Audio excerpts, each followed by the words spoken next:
What do you think of the mustache, dude? I'm sporting right now. It's a little thing with me and my son. That's how bored we are over here. I'm We're digging it, dude. taking turns grooming facial hair in different ways. Dude, I got last week. Meg gave me a haircut, so basically she just shaved kind of up to the parts, but like the Uh top of my hair is like starting to get huh. it's growing. I mean, I've taken to wearing a lot of hats lately, so it's Right, just to keep it simple, man. Just to keep it simple. Yeah, this quarantine is crazy, man. yeah. Well, on the good side of it, I mean, people are getting pissed. People are getting like, the curve is flattened. We should be able to go outside and play now. It's like, well, I don't. And I was talking to somebody last night about that. Yeah, you could think that in one way, but would you rather err on the side of caution and not end up having to do this through December Exactly. because we have another spike?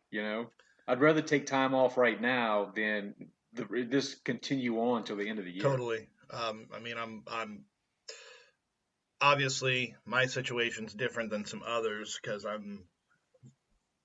excuse me, fortunately, I work for a big company, so they're just like, hey, go home and do work. They Right. basically, my company gave us all of the crap ass work that they kind of dole out through the year.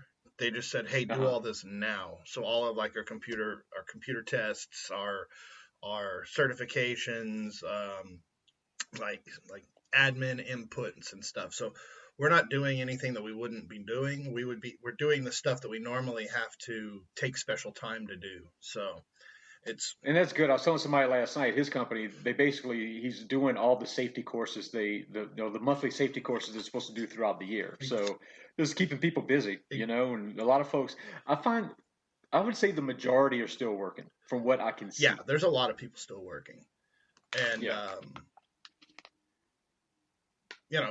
I mean, I feel for everybody because I mean the events industry, the concert industry, musicians, the restaurant industry, like there's so many bunches of folks whose entire livelihoods in the crapper. But at the same time, there's things like pulling back a slingshot. Like the further you pull it, the faster and harder that bullet's going to fly when you let it go because people are Right. gonna want to go on vacation. They're going to, Oh yeah. they're gonna want to eat out. They're gonna want to party. So Well, I think even that is going to be a slow ramp up because a lot of folks aren't going to be the first ones out well, once they start lifting well, stuff. and I agree. But what I mean is like once you can start doing stuff, like if you can start going out to eat again, it's like if you want to go to a bar, even if they go in and they're like, okay, the restaurant hosts, fire code capacity, we've got 20 tables and we're only allowed to fill 10 of them. Those 10 are going to be filled pretty dang fast. Yeah. People Yeah. are going to want to come in and sit down and have drinks poured and music and light and all of that stuff. Yeah. Well, let's get into it. This is episode 152 of Scarydad podcast. It is April 20th, 2020. If you are a younger, less mature person, you might giggle at that, but I'm Happy 420 day. like, whatever, dude. As it's funny though, because as like legality happens across the country, like it's less and less silly. You know what I Yeah. mean? Like Yeah. when Cheech and Chong were talking about it, it's like, oh man, that's silly. Now you're just like you got all these housewives selling CBD. Like it's Yeah. It's definitely part of mainstream all of a sudden. all right. Let's see here, Mr. Gomez Adams, what you got? First, the old business. Okay, kind of a slow news day. A lot of birthdays, but on this date in 1918, Manfred van Richthofen, the Red Baron, shoots down his 79th and 80th victims. That's a Wow. lot of folks. Oh yeah. It's his final victories before his death the next day. He shot those two down, and then the next day he crashed. Okay, and it's just when you really look at it, it's even more amazing a feat like that, considering the technology they had back then with airplanes compared to now. Absolute I dude. mean, you want to talk about a badass? The dude was a badass. Uh-huh. Because if you think about the airplanes, and I mean, it's more than this, but I heard it was a World War II pilot who flew like the Spitfires, talking about those World War I biplanes, and it's like he's like, yeah, it's like flying a lawnmower. It's like Right. it's like they're not held together too well. You've got a wooden frame with like canvas coverings and like a rudimentary engine on the front. It's like it wasn't very good technology. So if you can loop to loop, Right. really, excuse me, get one over on your folks. And with dogfighting, I mean, you didn't have missile guidance systems, you didn't have, radar, you didn't have all the tools they have now to assist in that. Mm-mm. It was natural ability and instinct is all they went on, man. It's absolutely amazing to think about what they could Yep. do. All right. Fast forward a long time to 2008. Danica Patrick wins the Indy Japan 300, the first woman to win an Indy car race at all. And I think she's still like one of the only female racers. Right. Yes, is she still racing? If she's not racing, she's at least still the face of the industry. I don't think there's any other female racers. Oh yeah, there's one. I remember a viral video. This was years ago, but there was I want to say she was from Spain, a racer, and her and Danica actually got into a fight in the Oh, pit, nice. to where I think the woman threw water in Danica's face and stuff because they were going back and forth. But yeah, there's still not many. Yeah. There may be two or three at the most. But yeah, she definitely broke a barrier for women in that sport. And we get to notable births. It's not a happy birthday, but today is the day. One of the let's just say we're a horror podcast, and he made lots of horror. Adolf Hitler was born on this date in 1889. I finally got through watching season 4 of Preacher, so I finally got the final season out of the Nice. way. In it, Adolf ends up taking over hell, which is interesting. He ends up Satan ends up getting killed, and Hitler just kind of steps into his office, takes the chair, and takes it over. All right, it was sillier news in this date in 1937. George Takei, Captain Sulu, he's the Yes. pilot of the Starship Enterprise in the original series. And then he's had a very interesting, weird sort of second career as an internet personality, just as as a pop culture as a Twitter icon. guy. And he's for whatever reason very famous for saying "oh my." He speaks, and a lot of people listen nowadays. All right, this date in 1949, Jessica Lange, awesome actress, been in a lot of stuff. Most notably lately has been American Horror Story. Not horror related, but in 1951, Luther Vandross.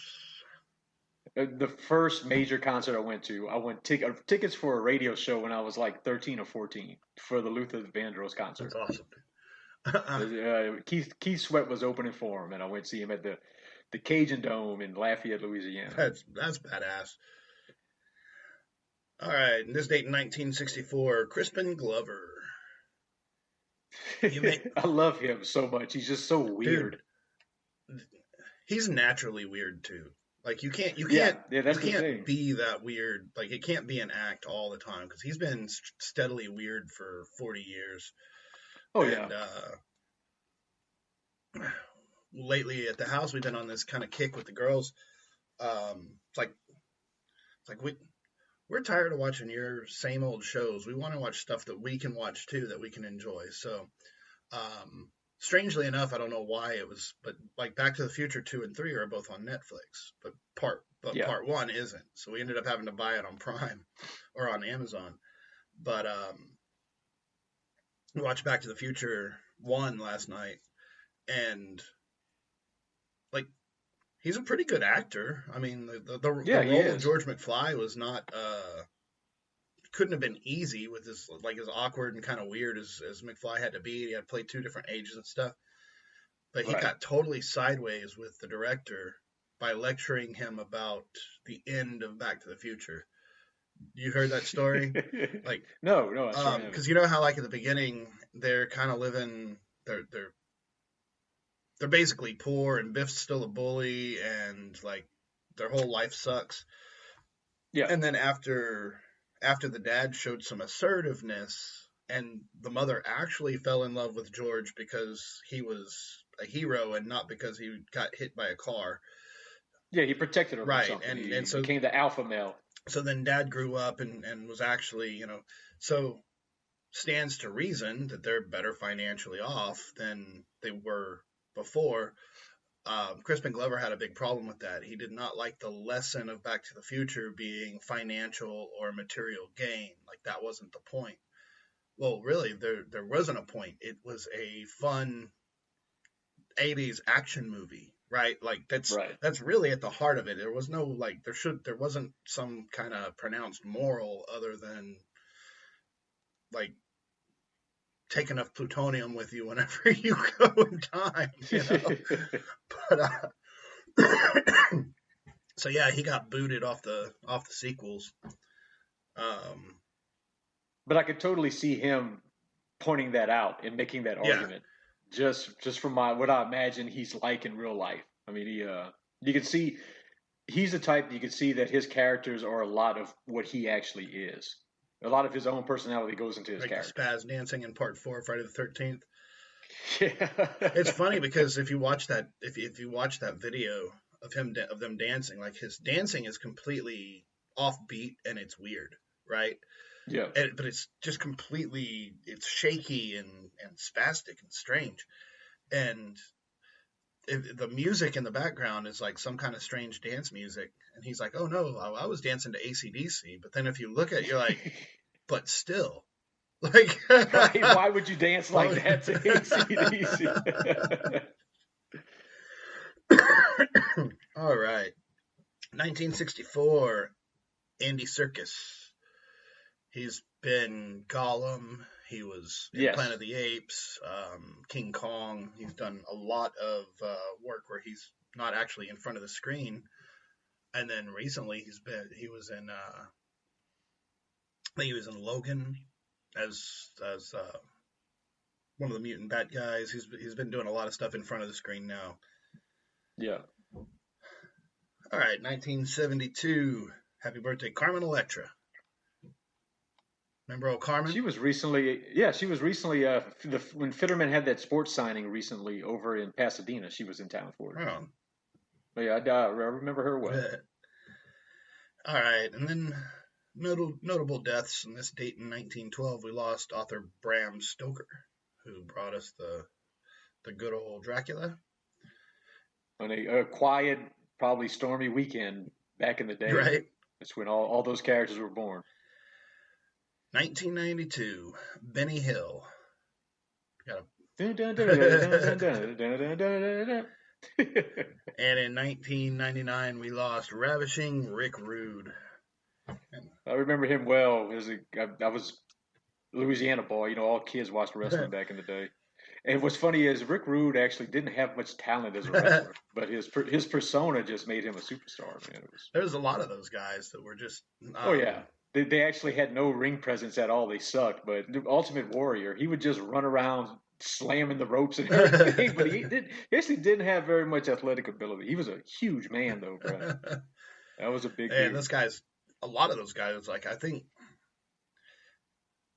it's strange how those wrestlers just seem to be falling off because, they're all huge. I mean, obviously they put their bodies through hell, banging them into things and stuff. Right. But still, like all the heart attacks and the strokes and stuff, like those guys, they sacrificed a lot for that fame that they had. Well, they are definitely athletes. I mean, you got to give them that. No matter, even the ones in the worst shape in the world, the stuff they put their bodies through.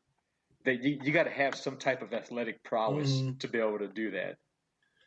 Oh yeah, well, what was it? I think The Rock one time was saying how it wasn't The Rock. It was some former military guy. He was a Navy SEAL and he'd gone through, Hell Week with Navy SEALs and everything, and then he retired, and he was doing like UFC and stuff, and then he was going to do professional wrestling, and he's like, the professional wrestling got him like he. It wasn't that he couldn't hack it. He's just like, man, it's like, because it's all these acrobatics.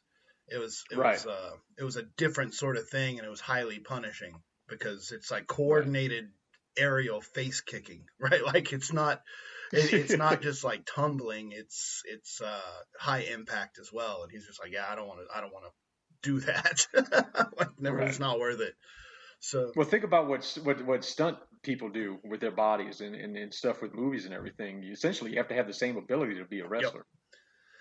And by the way, I really wish Colt Seavers would have actually won the other day against Boba Fett. Just so you know, but that's just because I grew up with that. I'm the unknown stunt man. I'll never forget that show from a kid, man, watching that shit. Fall Guy was awesome. Dude, with all the response, the positive response we're having with what's awesome, I'm making notes of the ones who aren't winning the certain polls, and then we're going to have like a Royal Rumble. Like to see who can make it through. Yeah, dude. Well, because everybody's involved and they're enjoying it, and they're posting their own pictures and stuff. And it's really fun. So like, on the appreciation days, it's more of like okay, cool. We had Colt Seavers came in second, and we had whoever it was that came in second on the first one. We're gonna do like 3 or 4, and then at the end we're gonna do like, okay, let's bring your losers brackets in. So. Well, cool, man. Well, that is old business. Let's take a break. We'll come back and start new. From the novel by Stephen King, creator of Carrie and The Shining, comes a chilling new tale. And it begins here. Cujo?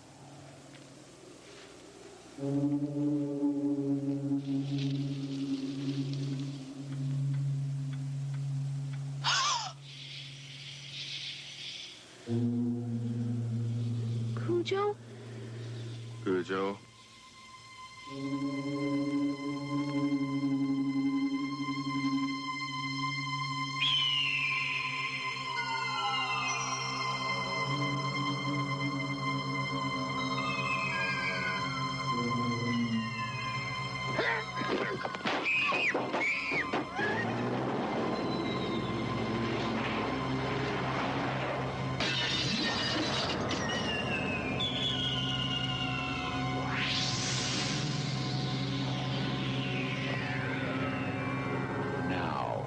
There's a new name for terror. Cujo.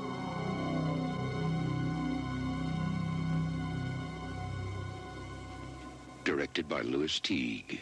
Rated R. Starts Friday, August 12th. Please check newspapers for a theater near you. Okay, and we're back, and we'll go ahead and get right into it. Mr. Gomez? New business is new business, and this is new business. Okay, first I want to definitely do an RIP to... He'd probably be best considered as a character actor, but one of the greatest character actors ever, Mr. Brian Dennehy, has passed away at the age of 81. That's a guy that you see he never changed his appearance. He always looked the same. He played certain roles so well, but Brian Dennehy, of course, died at the age of 81.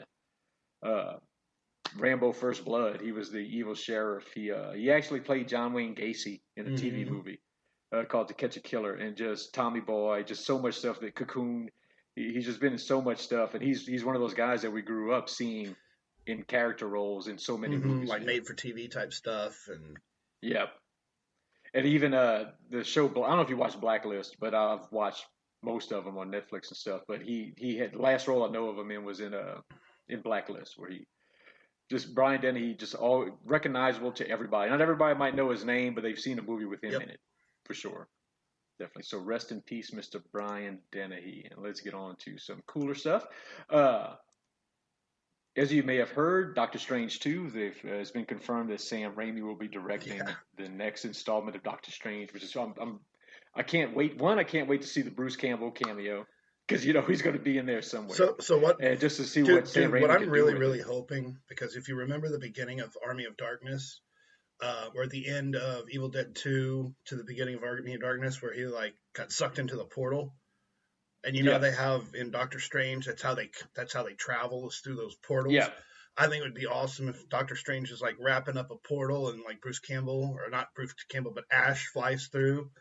Right, or the car like, flies through or something like that. And yeah. then they're like looking at each other because it flies from portal to portal, and they're like, "What was that?"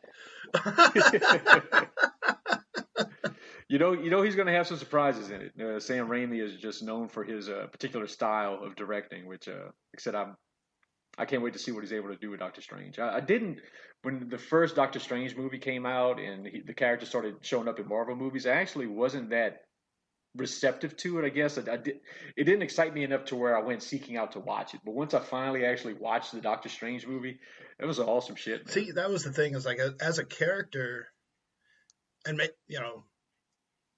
because Thor was kind of the same way, like magical characters and stuff. Like I was never really big into Doctor Strange because like he had magical powers, but that was about it. So I was just not like all like entranced with him. It wasn't like Captain America where he could just punch somebody real hard. It was like, okay, he's got his little the little round things on the ends of his fists and stuff, and he's wise. Okay, whatever. I enjoyed the Doctor Strange movie. I thought it was really well done. And of course, his reappearance at the end of Endgame was pretty badass too. So yeah, like, that was a bad that was a badass scene. Oh yeah, so it definitely made me a fan of Doctor Strange for sure. Like I said, just beforehand, I guess I wasn't very familiar with Doctor Strange from the comic books, so I never was excited to see what he had to offer. And now that I have, I'm really looking forward to the part 2. Faux show. A couple of Stephen King items in the news right now. I didn't even know they were remaking Firestarter. Did you know that? I didn't. Yeah, Blumhouse is remaking Stephen King's Firestarter. It's going to start shooting this year, and I'm actually kind of excited about that. I think that'll be it's a good time to remake that particular movie. I agree. With Blumhouse taking over with it, I got faith that it'll be a good movie. So Blumhouse tends to put out some good shit. They've kind of become one of the standard bearers of the new generation of horror movies. And also in Stephen King, you remember Sleepwalkers? Mm-hmm. Okay, did you know that the movie is kind of a cult favorite now? It was successful when it was released, of course, because the Stephen King name is behind it. But it's not one of those Stephen King movies that people put towards the top or anything like that. But I actually enjoy Sleepwalkers. I like the story and everything. But what has recently come out is Stephen King's wife, Tabitha, had actually pitched a sequel. She had come up with a concept for a sequel to Sleepwalkers, which I thought was kind of cool. Man, it would have been cool to see a part 2 of that movie. I think it might be too late now to revisit it as a part 2. They probably have to go ahead and remake it and then do a part 2 from a new one, because it's been a while since that one came out. But I thought that was kind of cool. You never hear Tabitha King come up in any kind of in anything. So apparently she does have some influence with Stephen, and I'm really curious to see what else she's kind of had a hand in that Stephen King has come up with. Stephen King, every time he writes anything, he gives it to her first, and if she likes it, it moves forward, and if she doesn't, it doesn't. So she's literally had a hand in everything that's come out of him. She's the one that saved Carrie from the trash. Okay. So he was about 3/4 done with that one, and he was in a fit of depression. He tossed the manuscript, and she pulled it out of the trash and read it and was like, "No, you have to finish this." And then, of course, then it became the phenomenon that it did. It launched his career, turned him into Stephen. Well, this is his first big hit, but it was a huge big hit, right? Like, the movie was made by Brian De Palma and had Sissy Spacek and John Travolta in the 70s. I mean, you don't get bigger star power than that. Oh yeah, no doubt. But yeah, interesting. Sleepwalkers.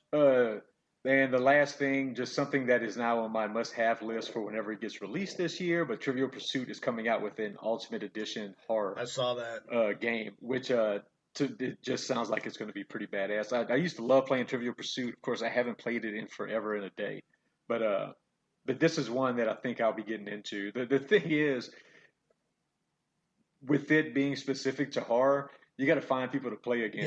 Yeah. I just don't see me playing with my kids a horror-influenced Trivial Pursuit, because I would win every day. Right. So, but it's definitely something I want to own just to see, because with our horror Jeopardy, just some of those questions that we came up with, I thought they were awesome. Just seeing that kind of trivia. You got 1,800 different questions with several different areas of horror, gore and death, psychological, killer, monster, comedy, paranormal. It just sounds like it's going to be a really, really awesome game, and I will definitely be trying to pick that up. Nice. And that's what I got for new business today. Anything you want to add? Anything that, of course, we got Dieter from, we didn't talk about him last time, but from Human Centipede, the crazy doctor from Human Centipede recently passed away. I was watching Lloyd Cryer did a Facebook Live video yesterday. I think he's going to start doing them weekly, just to reconnect with all the Frightmare folks, just keep the excitement building up and the community entertained. And he's going to have some guests that he brings on each week. But he was talking about Dieter, and they actually showed I thought this was crazy, but the year Dieter was at Texas Frightmare Weekend, that night by the pool, they did this kind of performance art where a group of people came out and they were actually wearing little thongs and stuff by the pool, and they made a human centipede. They actually went in and got together, and Dieter was out there with them and everything, goofing off and stuff. Nice. So he seems as though he was a really, really great guy, and he's definitely loved by horror fans across the globe for his role. Personally, Human Centipede isn't up there on my list of horror films, but some of the folks absolutely love it. You like what you like, right? Right. So next week we're going to be talking about some werewolf movies, and I got that subscription to Shudder, so I've been watching some stuff, and I've been watching some stuff that's good and some that's not so good. I'm enjoying having watched it. With horror, sometimes even the stuff that's not so good is still more fun than some other stuff. It's still more fun, exactly. That's the thing. It's a fun experience watching some of the crap. Exactly. So, but now that's what I got for right now. Other than, God, I hope they got the sewer fixed. Monday they start on the foundation, and hopefully we can get this whole crap behind us over here, because it's been right. When I say my life has been running like a country song, bro, I probably laid it out before, but it's like the TV broke, then the stove broke, and then the sewer broke, and then we got to get sewer repair, and then I had a kid get sick, and nobody wants to go to the doctor because it's coronavirus, and the kid's not sick with coronavirus, but still needs help. And then so we have this old thermal scan thermometer to see if Of course, somehow after 10 years, somehow it falls on the floor and breaks. So of course, then everybody's scared of the COVID, so you can't buy thermometers. So it's like, okay, well, so then the doctor's like, does she have fever? You're like, I think so. She feels warm. I can't really tell. We ordered one on Amazon, so now everybody's better, and that's good. Nobody actually had anything. It's just a little, spring bug, but it was just like one after the other. After the other. Like, stop it. Right. It's weird how you mentioned the thermometer just now. Things still haven't leveled off, where there's still a lot of shit that you can't find. Mm-hmm. It is weird stuff. I don't know if you're familiar with Lipton doesn't put them out, but it's KNORR. It's these little bags of like flavored noodles you can buy. For some reason, over the past, month and a half, there's only one flavor available. Every store I go to, it's like people bought out every one of the good flavors, and all you can get now is chicken and broccoli. It is just so weird how there's certain items that you still can't find for shit. Yeah, went to HEB the other day, just regular run, needed, eggs and milk and bread and stuff, like nothing significant. But I was just kind of like glancing down aisles, like the pasta aisle, empty. No, nothing. You got to get there first thing, because I wanted to make mac and cheese for Easter, and I had to camp out one morning to make sure I got in there early enough to get the damn elbow macaroni, dude. It's crazy. Yeah, just the kind of stuff that's missing is bizarre, and then other stuff that you would think is missing is right there, like is readily available. Yeah, I walked into Food Town the other day, and there's antibacterial, which is a bunch of bullshit, but antibacterial hand soap and sanitizer right there in front, huge display. But you still can't find a goddamn pack of, Knorr Lipton noodles to cook. It's so odd, man. Well, hopefully it'll start coming back around. All right, well, let's take a break and get back into the show. The house looks just like the one next to it. And the one next to that. And the one next to that. A young couple live in it. Give Ken a kiss. You are so obnoxious. With their 3 children. Honey, chew each bite 10 times. And something more.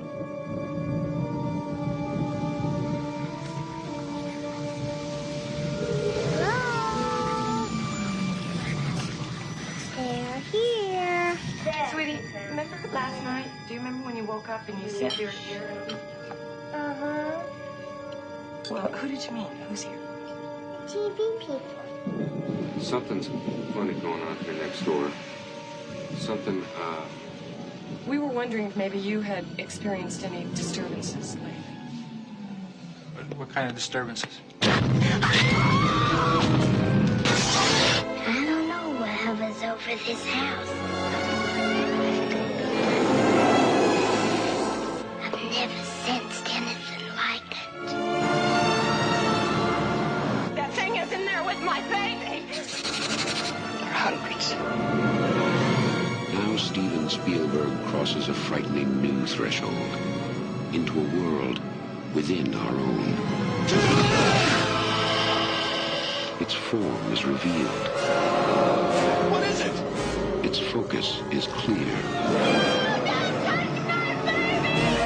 And the games are over.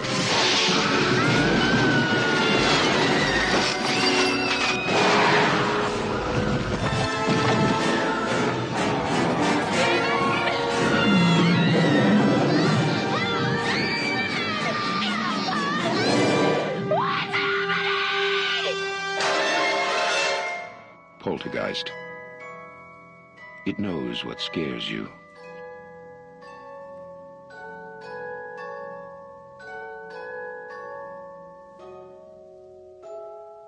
All righty.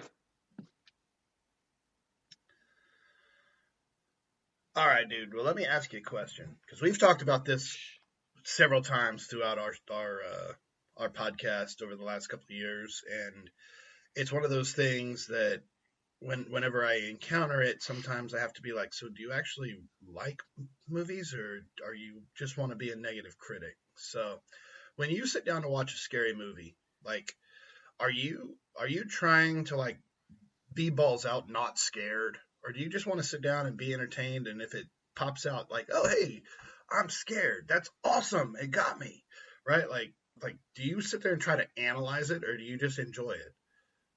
I just try to enjoy it because, like we talked before, when it comes to the horror genre, there's such a broad spectrum that falls under there. Everything from dark comedy to, as we like to put it sometimes, torture porn.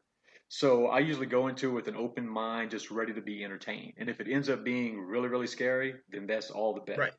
But as long as I'm entertained by it, I'm fine with it. Yeah, I mean, I think because there is a certain desensitization that, you know, if you watch a lot of scary movies, then it's like certain things just aren't scary anymore, or you've seen it enough times, or like the Lost Boys, for example.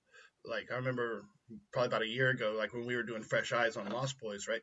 I sat down with my wife and I was like, dude, it's ultimate 80s movie. It's, Corey Feldman, Corey Haim, Kiefer Sutherland, Awesome soundtrack. Diane Wiest. Like, it's one of the best movies, not just horror movies, but it's one of the best movies. And we sat down and watched it, and of course she had her opinions on it, but like she was like, that movie was scary. I was like, I've never thought The Lost Boys was scary. No, like, okay, I get it. There are some scenes where he jumps up out of the water, like the skeleton that's being melted down. Yeah. He like jumps up out of the water. There's a couple of little jumps like that where, like, the scene where they kill Marco, where he like explodes in blood in the cave and they're trying to get away from him. Like, there's a couple of suspenseful scenes, but I never considered Lost Boys frightening. Right. It's entertaining as hell. Love the movie. But yes, it's not what I would consider a scary movie. It's not going to keep me up at night.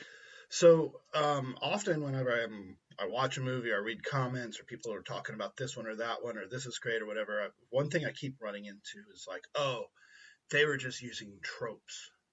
They were just, like it was full of tropes. It was full of jump scares and death by sex and stuff like that. And I'm like, well, yeah. I mean, yeah. Like there's nothing wrong with that. That's what a horror movie is. If you take out all of the jump scares and the gore and the situational aspects of it, then it just becomes a summer camp movie, right? Yeah. Or a rom-com or an action movie or something, right? Like right. So it bugs me whenever people dog on movies for having too many jump scares or calling it cheap or whatever. I'm like, no, I think a well done jump scare is that's effective. It should be. It's effective, and you have to be able to, because it's some jump. What I love the most is a jump scare that is so well timed, and like we've talked before, similar to timing in comedy and timing with magicians. Mm-hmm. With magicians, they want you to look over here. They're waving a shiny thing over here, so you don't see what's happening here. So what's happening here entertains you and gets you every time. And a good jump scare is one that, and we talked about some jump scares before, but I could have watched a movie 20 times, and I was gotten by the same incredible jump scare 20 times every time I've watched it. I can appreciate that so much. Jump scares are something that I truly appreciate, and I don't consider them cheap at all because it takes talent for a good jump scare. Right. It's a setup and a spike. It's like it's a set spike, and if it works, then all the better for it. And again, the misdirection. It's like, oh, it's the cat, or like, oh, it's the teapot, or whatever it may be. It's again, that's sleight of hand. That's a misdirection, and if put in the hands of a good director, it can keep you up at night. Even if the movie's not terribly scary, there can be a scene or a part of it that just sticks in your head forever, Right. And so anyway, I got tired of people bitching about tropes. And we just talked about jump scares pretty good. But, they're like, oh, of course they're going to be, off in the woods or at an abandoned place. Like, why can't they be original? And it's like, okay, well, let's talk about these. So, first of all, like with many things, kind of like the word agenda. It's like, oh, so-and-so's got an agenda. Well, most people do. When you when you wake up in the morning and you're going to go shit, shower, shave, that's an agenda. It doesn't. It's not necessarily nefarious, but the news media has an agenda. Yeah, literally, it's like up on the cue cards. It's like, first we're going to talk about this, and then this, and this, and this.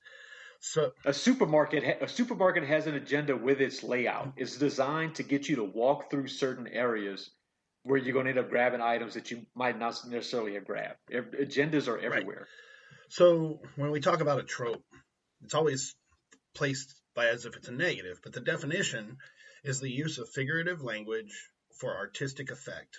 It's also come to be used to describe common or recurring literary or theoretical devices, sometimes called a cliche. Well, a cliche, too, is a callback to something.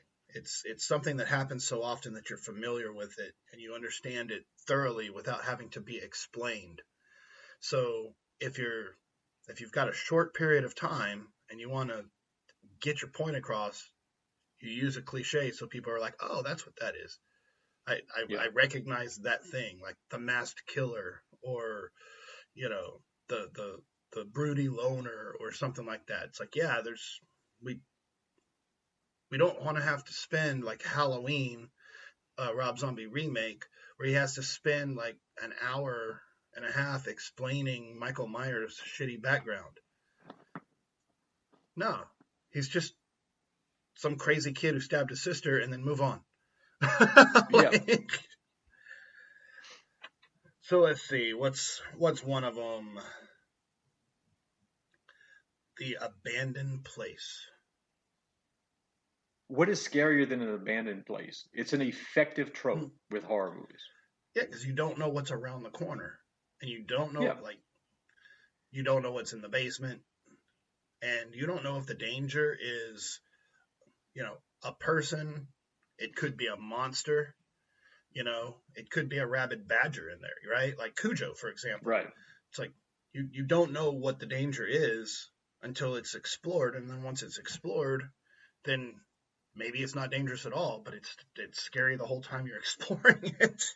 During that period of uncertainty where you don't know what's actually there. Yeah, I mean, just as a kid, I don't know if you did this as a kid, but I remember going to my grandmother's house way out in the middle of nowhere.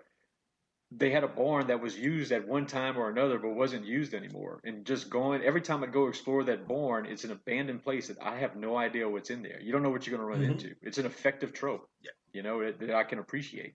Because it's scary even without something scary in it. Yeah, because you don't know. You don't know what you're going to find. Yeah, the light and the shadows. And again, even outside of a movie, if you've got an abandoned barn, then you got stuff that could fall on you. You got bats up there.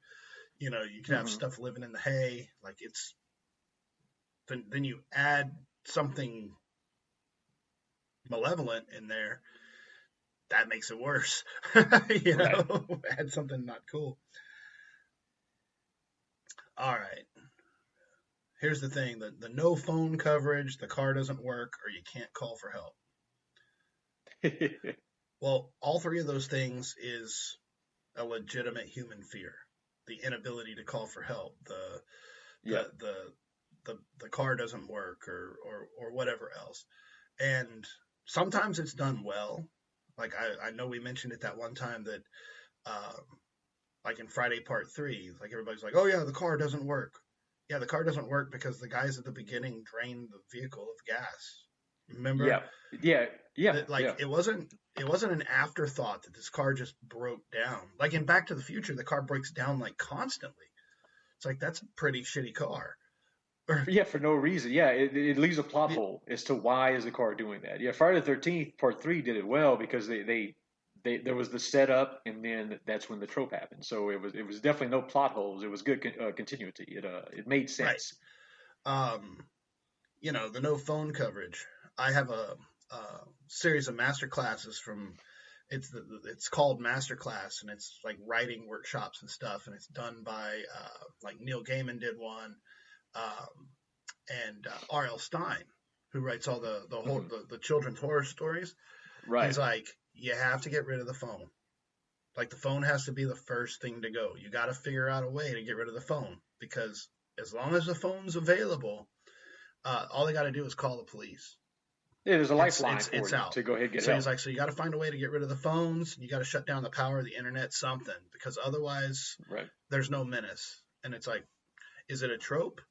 Maybe, but it's one of those things like nobody who's got a working cell phone and a fully loaded pistol is worried. They're just like, okay, I'm gonna go sit here in the corner and shoot anything that comes my way while I'm waiting for the police to show up. Like that's gonna make for a pretty short movie. You know. Let's see. Death by sex. Yes, the sin, the sin clause, where if you not just sex, if you do drugs or have sex in an 80s horror movie, you're going to die. Which, I mean, I think they deserve it, but I'm joking. And that was really Death by Sex, Death by Sin. It's really an 80s thing, because now it's kind of gone away. Mm-hmm. You don't have that, because it's, at that time it was premarital sex. We still weren't far from that age and that era and that generation where premarital sex was a bad thing. So it was nowadays, because it's more socially acceptable for people to have sex. See, and you don't see it as often now. See, I would almost make a strange philosophical argument that the people who were making a movie like Friday the 13th or Sleepaway Camp or Halloween even, they weren't thinking in terms of religious mores whenever they were making these slasher movies full of naked people. I'm thinking just in terms of storytelling. When are you at your most vulnerable? Like, when is your attention, like, when is a masked killer going to be able to sneak into your house and you not hear him come in? Right. Yeah, and you're not aware, not paying attention. That it just it takes the attention of the victims away from it long enough for it to be plausible that Mm-hmm. that it's happening. You got the shower on, you're not hearing them come in. You got Right. You're washing up afterwards. You're naked in the lake, whatever it is that because I'm not sure that a lot of these 80s slasher movies were necessarily morality tales. They were just meat grinders for to earn a buck. You know what I mean?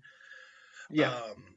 But that's why the trope's so effective, is because if you were not having sex and you were downstairs where you're supposed to be, then you heard the guy come in and you went and investigated and you got the hell out of there. It gave you time to arm up.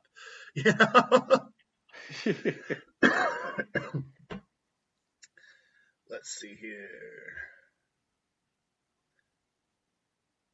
The Vengeful Spirit. The Vengeful Spirit. Which has become, while we did have that in the 80s during the golden age of horror, it has become a lot more popular as of late, in the 2000s and on.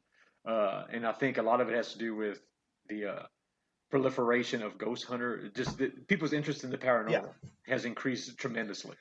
So it's what the people want. And I think too, a lot of that stuff comes from Japan, because Japan has a lot of folk tales about vengeful spirits, the kind of stuff that if you see them, you're going to die. Stuff like The Ring and The Grudge and stuff like that. We've got a lot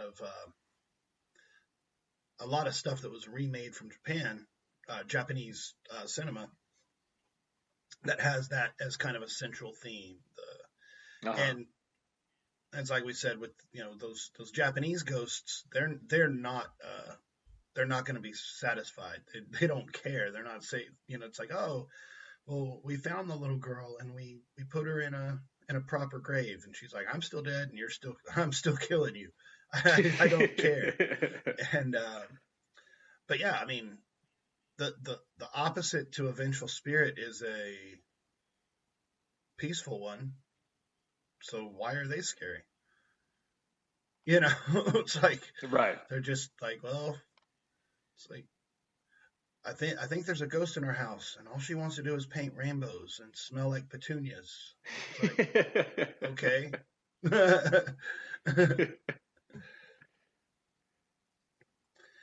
You think you'd have it, you just reminded me of a bit. I'm trying to remember who did this bit. I want to say it was John Mulaney, but he did a bit where, think of spirits and ghosts.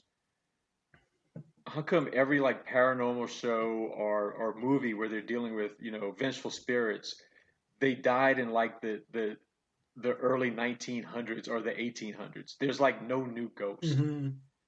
There's no new vengeful spirits of somebody that died last week. Yeah, that's true.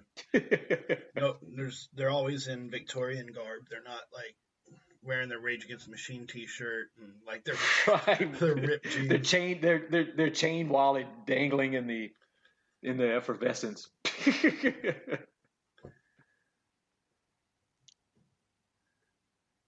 And then one that's kind of, I guess nobody ever.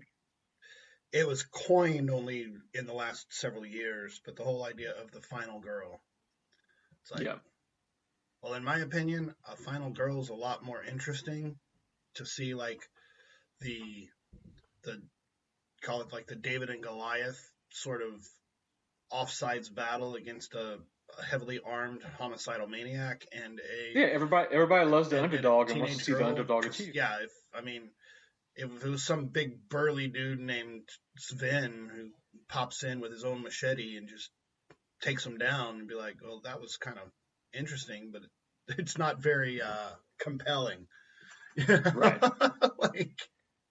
You want to root for the underdog and see the underdog make it through. And that's why Final Girl has always been a successful trope. I mean, we've talked about it before, how, whenever Wonder Woman came out and Captain Marvel, about how these women were being empowered in movies.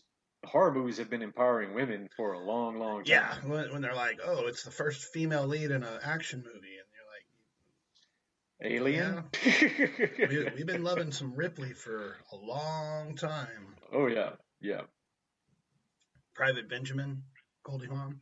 I remember that movie well. What was that other one she made in the '80s where she was a football coach? What was it called? Wildcats. That's right. You remember that one? Yeah. So I know you had some things that you had queued up to chat about. Yeah, just some of the other things that you see often. Haunted houses would kind of go with vengeful spirits, but the woods, of course, hitchhikers. The crazy hitchhiker is a great trope in horror movies, just to add that extra effect, And there've been some great movies. Texas Chainsaw Massacre is known for hitchhikers. They've got the weird sort of. It's not abandoned, but it's sort of an abandoned house. Whenever they show up and they see all the bones hanging from the from the patio, and then they've got the.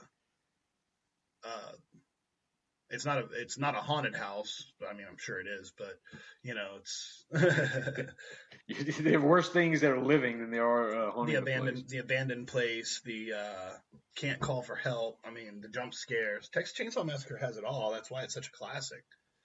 Yeah, I've rewatched 2 the other day. I still think 2 is my favorite one. I'll be totally honest with you. I just love 2. And another one that. It's not quite played out yet because it's still being played out effectively with some movies, but the creepy clown is something that has just resurged and is everywhere now. And creepy clowns have been, like you and I have talked before, the clown that put my fear of clowns in me is from Poltergeist. Yep. Creepy clowns have been around and been effective for a long time, but that's also one that it's overused too. To a certain extent, for sure. It is, but again, that's the whole thing with the trope is, like, if it's effective, it works.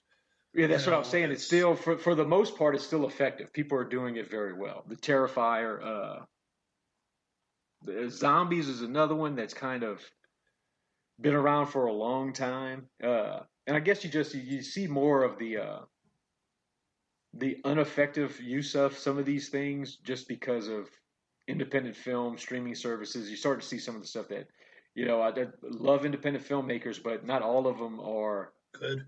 The greatest directors, are good. So it can be overplayed sometimes to a certain effect, for sure. And of course, the backwoods mutant people, yeah, which that's another one that backwoods mutant people kind of use several tropes together whenever they're being implemented, because it's an idea of the unknown. Normally they're in abandoned places where the general public doesn't go. Hills have eyes. They're out in the middle of the desert, middle of nowhere, that you're very unlucky if you stumble upon them. Yeah. And very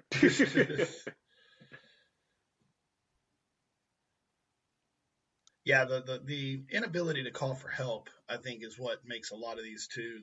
That's whether they get the phone lines cut, whether the car doesn't work, it's all kinds of different things that it's like, when the police do show up, like in Return of the Living Dead, when the police show up and all they do is they're like, hey, there's the cops. And then the zombies rip them apart. They're like, send more cops. Send more. And you're like, oh, yeah, we're not getting out of this, Well, that's those movies that, you and I always enjoy movies that actually don't have a happy ending, that are just dreadful. The Thing is so effective because there's no way out of it. It's going to end bad for everybody. Well, and that's the thing, like we started talking about the jump scares. Like, there's so many, so perfectly timed jump scares in The Thing that you almost can't get got by them. Because it's right. so well done that it's like, the arm chomping scene, or the dog tearing itself apart or whatever. It's like like all of the characters react to the jump, the music reacts to the jump, the camera reacts to the jump, and so you almost can't not. You like if you're sitting there just sitting still and just kind of your eyes are just scanning it happen. You're not playing along. You know, Right. You got to be like, oh crap. And that's what's crazy, just over this past couple of years, because I have a different way of watching movies now, because I look for different things. I can appreciate the different effects that are used to make the perfect movie. The Thing has like totally jumped my list of greatest horror movies of all time. It's a perfect movie. Yeah, and that was one of those things. Like we talked with fresh eyes, and we've talked about different movies. How it's like I'm not gonna like. I don't think we've done a fresh eyes on anything that I didn't enjoy. Like that I was like, oh man, I would But there's certain things that you just see that you're just like, this right here, without being aware of it, because we were kids when we watched it. Whoever made it. But this is the foundation for everything that's going to come after, right? Like, yeah. And The Thing is one of those. It's like, it's got that isolated Arctic, just there's you can't call for help. It's just dread the whole time. And what I love about it is because of the way it's set up, it's in the Arctic. There aren't a lot of pop culture references. It's timeless. No matter what age you are, what generation you were born into, you can enjoy The Thing. Yeah. Because everything makes sense. Everything that they're doing makes sense. It's as close to a perfect horror movie as you're going to find. Yep.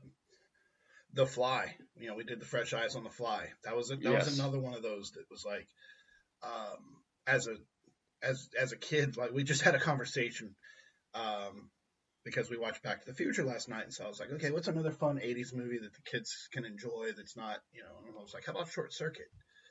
Like, it's a great one. And Juliet was like, what's a Short Circuit about? And my wife's like, it's about a robot. She's like, what's Terminator about? I was like, that's also about a robot, and you cannot watch that. She's like, you were watching Terminator when you were my age. I was like, no, I wasn't. Nope. No, I wasn't. I was older than 9 whenever Terminator came out, and Terminator is one of those too. That's even though there are a lot of like kind of 80s cars and pop culture references in it, but it too is pretty timeless. Like, just getting chased down by a giant pissed off Arnold Schwarzenegger is never going to not be scary. Right. And one thing that helps movies like that, and also The Thing, is as far as for being timeless classics that should never be remade because they were just so perfect to begin with, are the ability of some of the greatest special effects guys that we've ever known. Mm-hmm. You didn't need CGI. You could look at a movie like the original Clash of the Titans where they use the claymation and stop action filming. That ages very poorly. Yes. But with the type of practical effects that are done in Terminator and also The Thing, it never gets old. Exactly.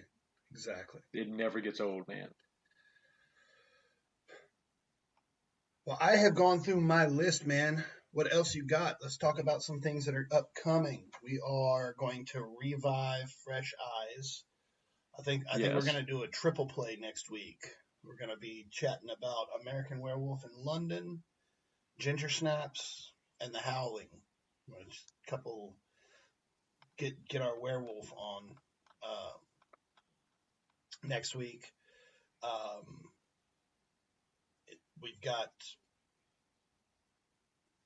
We've got some interviews coming up. We definitely need to get back with the guys at the Houston Horror Film Festival to get caught up with them and what their plans are for their September show.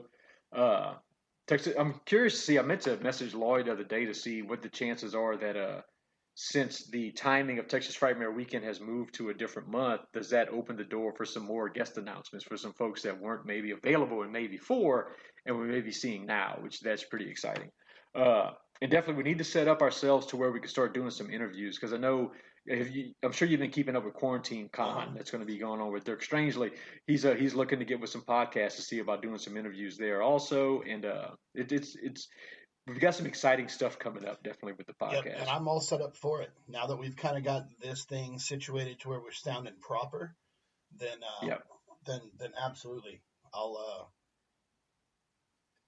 we'll start. And then as long as I'm quarantined, I'm not going anywhere, so I can do this all day and all night. Right. Yeah, it's funny because with it's awesome, right? Like, so we've been recording on Mondays, and just same as with Scarydad, we've been recording 2 episodes at a time, and then I took over. At the beginning, I was like, okay, I'll produce.